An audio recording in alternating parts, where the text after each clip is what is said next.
Deus eterno, enquanto nos preparamos para ver este vídeo, pedimos tua orientação e iluminação, que cada palavra proferida seja um reflexo da tua verdade e amor.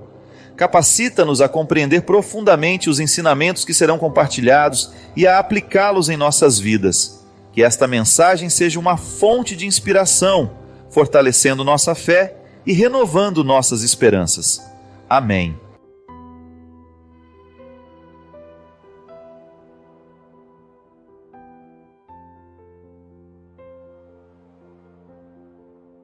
Aí é na convivência, na palavra, na intimidade. Grito não resolve. Não adianta você gritar com essa menina, que ela precisa viver, que ela precisa gostar da vida. Não. Alguma coisa dentro dela está sem encaixe, alguma coisa dentro dela está traumatizada. O que é o trauma? O trauma é aquela parte do coração, do cérebro, da vida, né? Do homem que você quiser, que está sem encaixe, dos afetos. Então, quando a gente reorganiza o coração da pessoa, quando a gente reorganiza o jeito dela sentir o mundo, tá bom, eu tive uma ausência de mãe terrível na minha história quando eu era criança, mas agora eu posso corrigir isso de outra forma.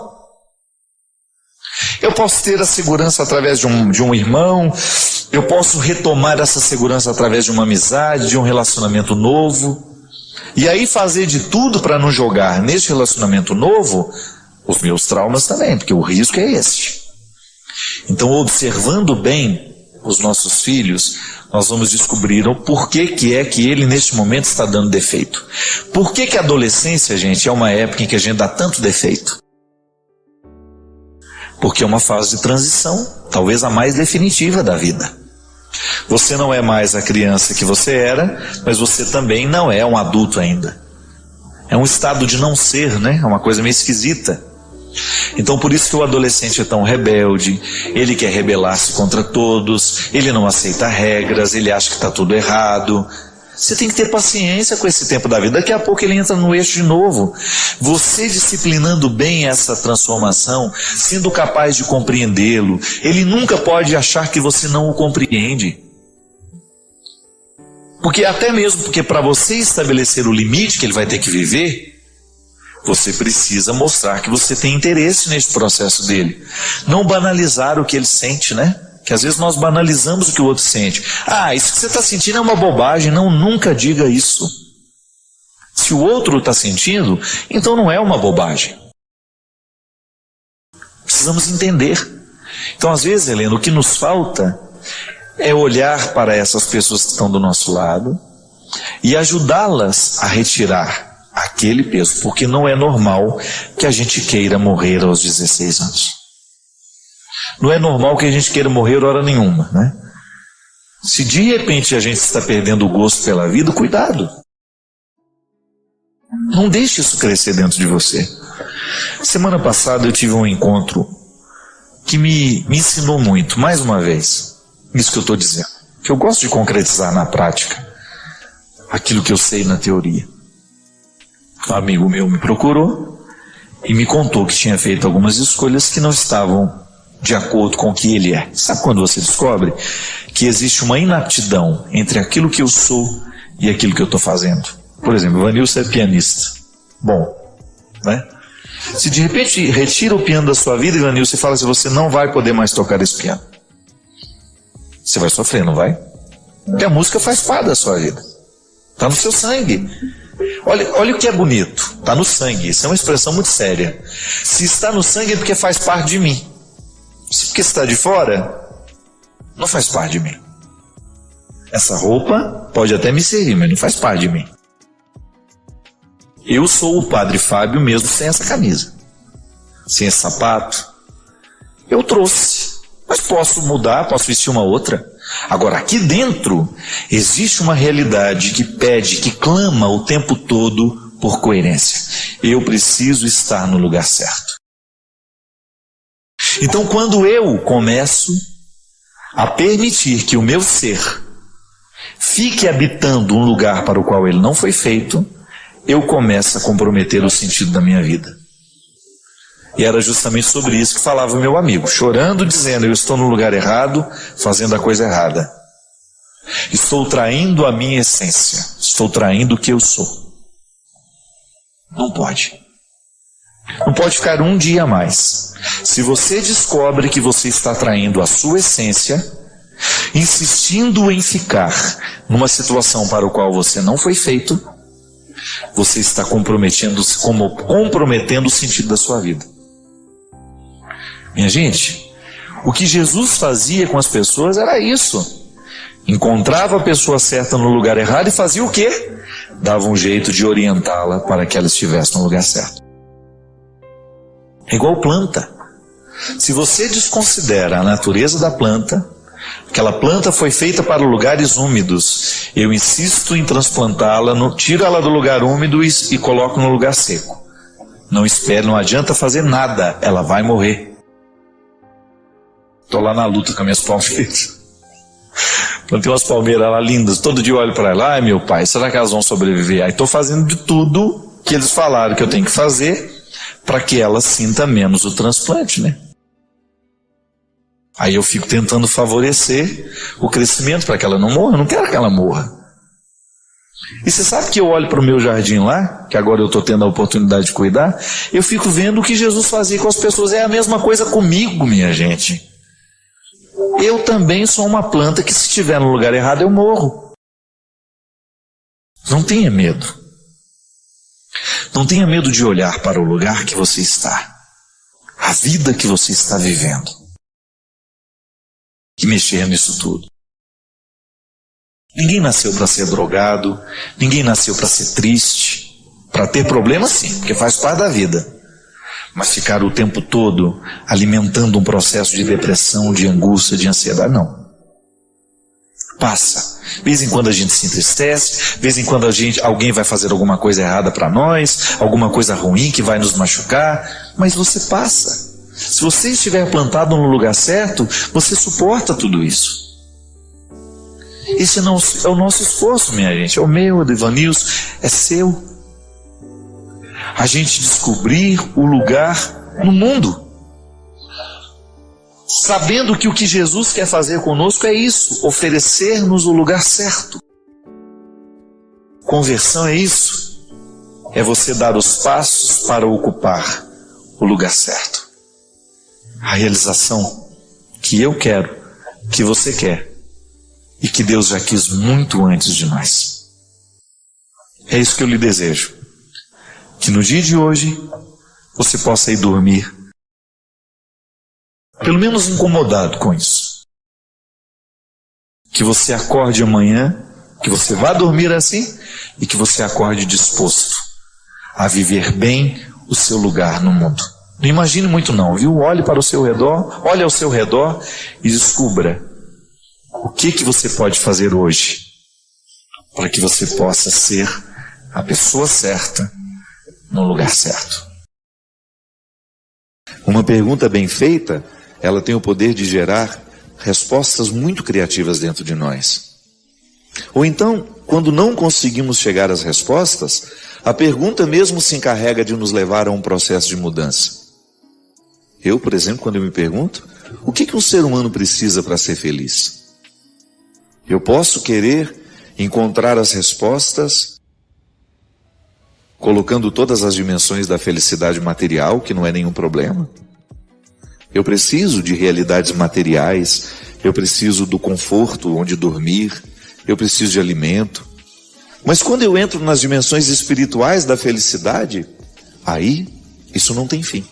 Porque espiritualmente é diferente da matéria. Materialmente eu posso ficar quase que saturado do muito ter.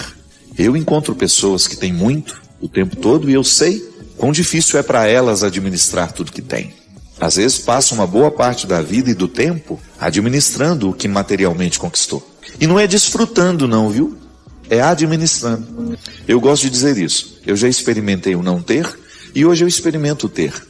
Os dois são difíceis. Não ter é muito difícil e ter também é muito difícil. A partir do momento que você tem uma casa, que você tem as responsabilidades daquela casa, as demandas daquela casa, você perde um pouco da sua liberdade. As coisas, elas vão criando um contexto para nós que é de aprisionamento. Por mais livre que a gente seja, a gente sempre tem um certo e, às vezes alguns moderados, outros um exagerado apego às coisas. Aliás, quando a gente vai morrer, quando a gente sabe que está próximo de morrer, muito nos pesa o saber com quem ficarão as coisas. Uma pessoa que foi livre, por exemplo, dos bens materiais, quando se aproxima o fim, ela vai ficar muito mais conflituada com como ficarão as pessoas. O filho que deixou, né? Agora, quando existe um apego material, a pessoa ela fica muito mais preocupada com quem ficarão as coisas do que como ficarão as pessoas. Então, diferente da riqueza material, a riqueza espiritual ela não ocupa espaço. Ela varre espaços dentro de nós. Quanto mais rica uma pessoa fica espiritualmente, mais vazia ela se sente, não no sentido de não ter significado a vida, mas mais espaço ela vai criando dentro para ela poder receber mais, diferente dos acumuladores. É tão triste aquilo, né? Você pode olhar e fazer o seu julgamento. Como é que uma pessoa consegue viver num ambiente tão acumulado? Pois é uma doença, é um desequilíbrio. Aquele é o ponto alto de um apego exacerbado à matéria. Mas há pessoas que procuram na matéria essa felicidade. Extrapola aquilo que é necessário para nós. Sim, a felicidade, ela comporta também dimensões materiais da vida. Mas não se engane. Depois de ter o que é material, se não há um significado espiritual para aquilo que se tem, vira prisão para nós. Você vai viver para administrar o que você construiu, não para desfrutar. E é muito triste viver para administrar. Às vezes a gente vê pessoas que são como cães amarrados nos bens que têm. Alguém se aproxima e já faz. Não é assim? Vive ali para vigiar. O carro não pode ter um arranhãozinho. Se ele perceber que tem um arranhão, ele já não dorme à noite. Ele já quer no outro dia e resolver aquele problema. É um apego exagerado. Faz a felicidade depender de tudo aquilo que é material. Mas o ter, se ele não estiver revestido de realidades espirituais, de significados espirituais, torna-se apenas um fardo. Aí você chega um momento que você até precisa perguntar, né? Quem é de quem? É o carro que é meu ou eu que sou do carro? Sim, a felicidade comporta necessidades materiais. É muito bom a gente ter. As coisas não nos tornam mais ricos. As coisas só nos tornam mais pesados. Porque é o ter sem espiritualidade. Porque eu posso muito bem revestir o que a vida me deu através do meu trabalho de significados espirituais. A minha casa, por exemplo, ela deixa de ser um peso para mim quando ela se torna o lugar do meu verdadeiro repouso, do meu verdadeiro descanso, do lugar onde eu reencontro a minha paz, a minha tranquilidade, onde eu me refaço dos meus cansaços e onde eu coloco as pessoas que eu amo. Todo mundo que frequenta aquela casa passa a fazer parte de uma felicidade espiritual. É tão bonito quando você entra dentro de uma casa e você percebe que ali o respeito pelo outro está nos pequenos detalhes. Não é apenas uma casa para ser bonita, não. É uma casa para ter significado espiritual. Isso é, ali as pessoas que transitam por ali se amam. E isso passa a fazer parte de uma felicidade espiritual. Você está acompanhado de pessoas que você aprendeu a amar. O outro não é enxergado como apenas um objeto para satisfazer necessidades, não. O outro é um ser que faz parte da alegria da minha casa. Nós crescemos demais como pessoas, quando nós conseguimos ultrapassar o significado da matéria. Não, nós precisamos permitir que Deus nos eleve, que Deus nos faça crescer. O amadurecimento espiritual, a riqueza espiritual, até mesmo para nos ajudar a dar sentido a tudo aquilo que materialmente nós podemos conquistar. A tudo aquilo que você já conquistou, a tudo aquilo que você pode ainda conquistar. Para você ser uma pessoa rica espiritualmente, afetivamente. E aí até mesmo aquele pouco que você já alcançou, pode ser que não seja muito. Fica tão cheio de significados que você se sente rico. Você tem aquela sensação de que já valeu a pena. Você fica generoso, você fica grato com a vida. Que é muito ruim quando nós não aprendemos a gratidão. Podemos conquistar tantas coisas e ainda assim não estamos satisfeitos.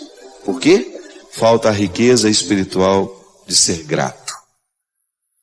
De perceber aquilo que você alcançou como um resultado que sempre merece ser comemorado. Eu desejo que você, nas suas lutas, você tenha sempre o direito e a possibilidade de retirar os seus excessos, para você ter diante dos seus olhos a sua verdade fundamental, sem exageros, só você. E a partir disso, você reencontrar o caminho da vida. Que a vida é rara, que ela precisa ser apreciada, ser saboreada, que essa vida merece ser vivida em cada momento, em cada etapa, com muita intensidade. E às vezes nós vamos ficando cansados, né? Nós vamos perdendo a capacidade de ter essa paciência.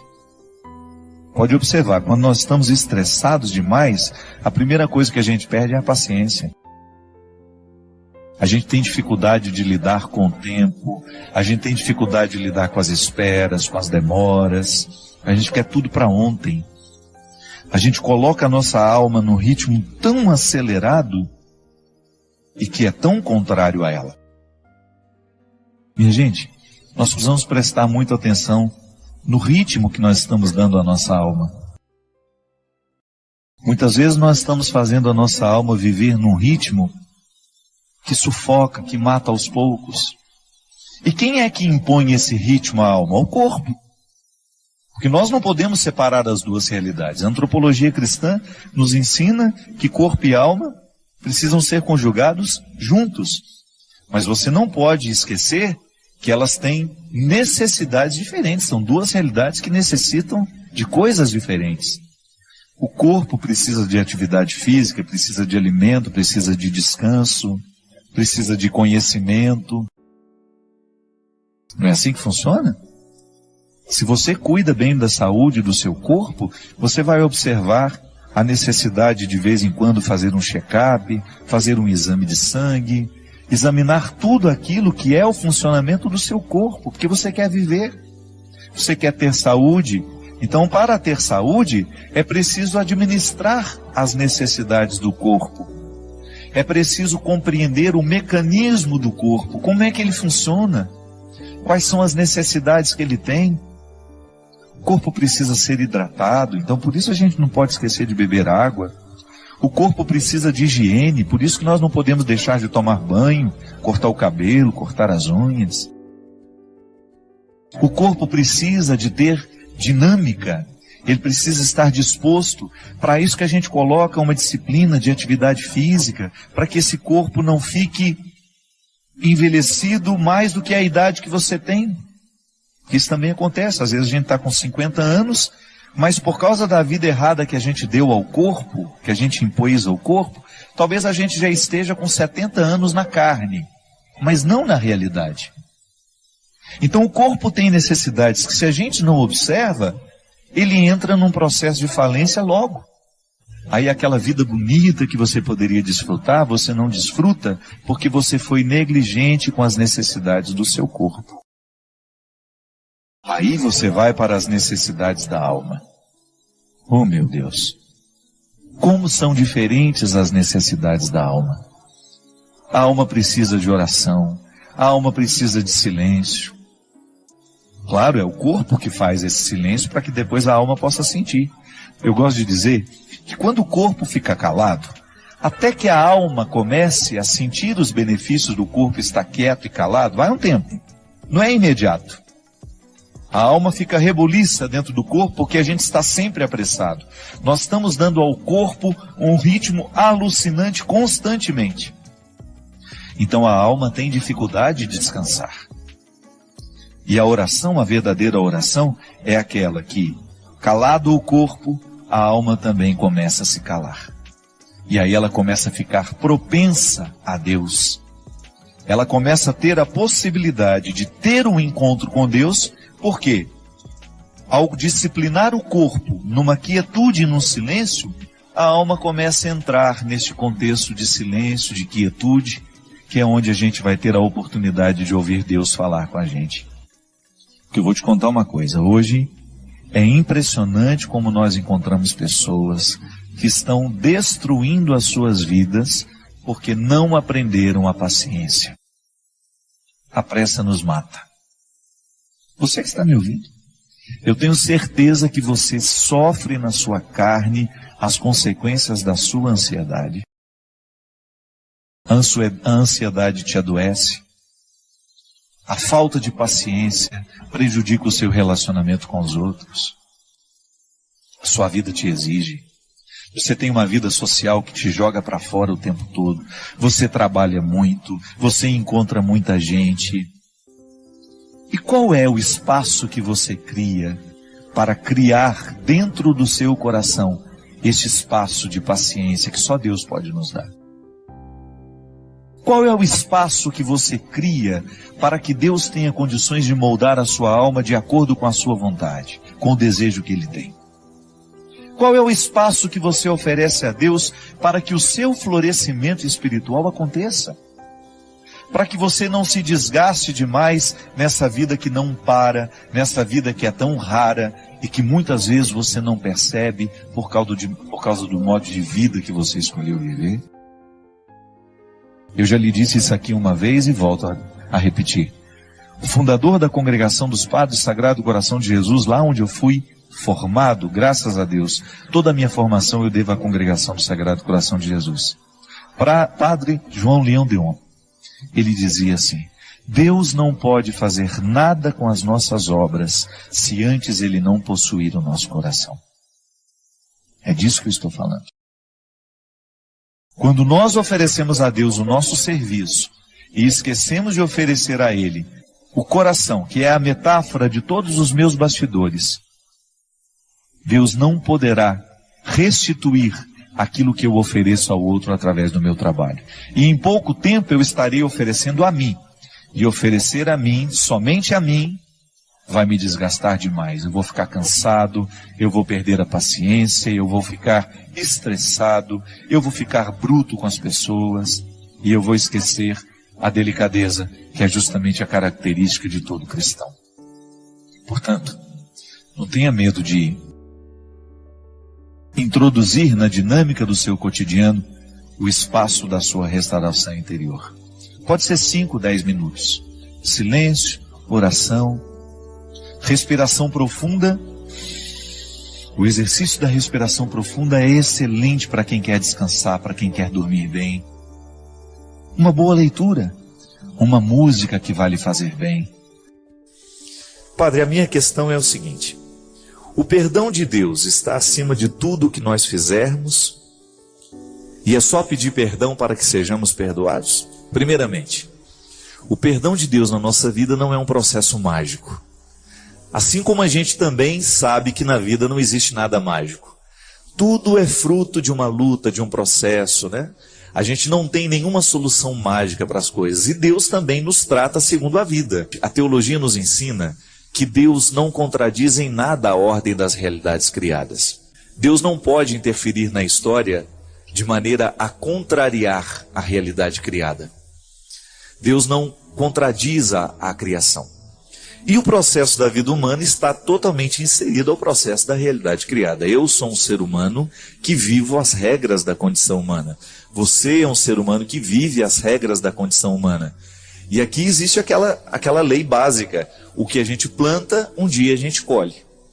Quando nós falamos de erros humanos, nós falamos então deste contexto, nós estamos dentro deste contexto. Um erro é sempre uma realidade que tem o poder de nos incomodar. Se não incomoda hoje, mais cedo ou mais tarde vai incomodar. Os erros é como se fossem pedras cheias de arestas, né? Que não se acomodam muito fácil dentro de nós. Como é que nós podemos entender o perdão de Deus na nossa vida? Perdoa tudo? O perdão de Deus está acima de qualquer realidade humana? Está. Mas tudo em Deus se configura como realidade de dois pilares. Aquilo que é o dom que nós recebemos de graça, mas aquilo que é tarefa, isto é, aquilo que é uma realidade que depende do nosso esforço. Então Deus nos perdoa sempre? Perdoa sempre. O amor de Deus por nós está acima de qualquer erro. O pior dos criminosos, o erro mais hediondo, o crime mais hediondo tem perdão para ele diante dos olhos de Deus? Claro. Deus é misericordioso e vai estender sempre o seu amor na direção da humanidade. Só que há um detalhe, há uma realidade humana que também precisa ser perdoada. E muitas vezes a dimensão do amor e do perdão de Deus não consegue atingir a realidade humana, não é porque Deus não quer perdoar, é porque a realidade humana ainda está terrivelmente machucada pelo erro cometido. De maneira que nós só podemos entender e compreender o benefício do perdão de Deus quando nós trabalhamos também na realidade do perdão humano. Então não adianta nada a pessoa vir se confessar, contar os seus pecados, os seus erros, se não houver, depois da confissão, um processo de reintegração, isso é, de reharmonizar o que estava desarmonizado ali dentro.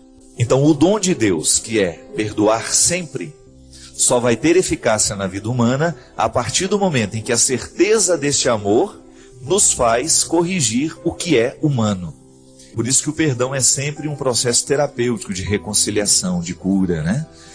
Muitas vezes nós encontramos pessoas que já confessaram os seus pecados, mas que ainda não confessaram a elas mesmas. Já receberam a absolvição de Deus, mas ainda não receberam a absolvição delas mesmas.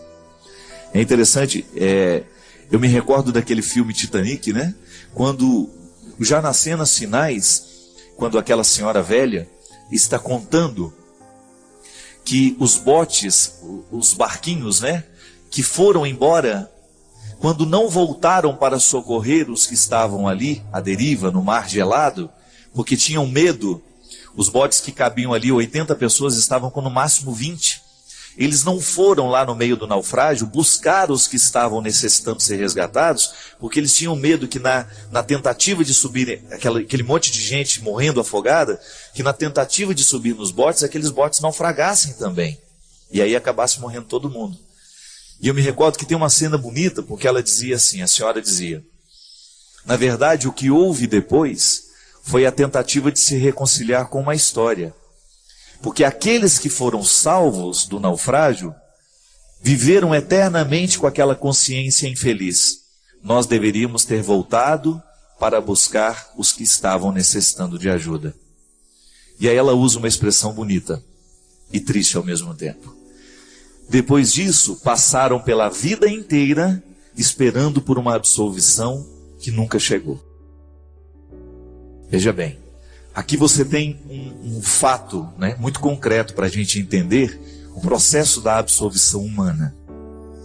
Quando eu cometo um delito, por exemplo, se eu estivesse naquele bote e eu tivesse decidido não voltar para buscar os náufragos que estavam ali necessitando de serem retirados das águas geladas do Oceano Atlântico, eu vou ter que conviver o resto da minha vida com essa decisão.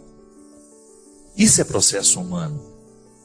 Por mais que Deus tente interferir, por mais que Deus me prove o seu amor, eu vou ter que conviver com essa consciência infeliz de não ter voltado, de não ter feito, de não ter amado. E aí, minha gente, quando nós não alcançamos o resultado humano do perdão, dificilmente a gente vai sentir o amor de Deus e o perdão de Deus, a reconciliação divina. Porque Deus... a graça supõe a natureza, né? Como se diz.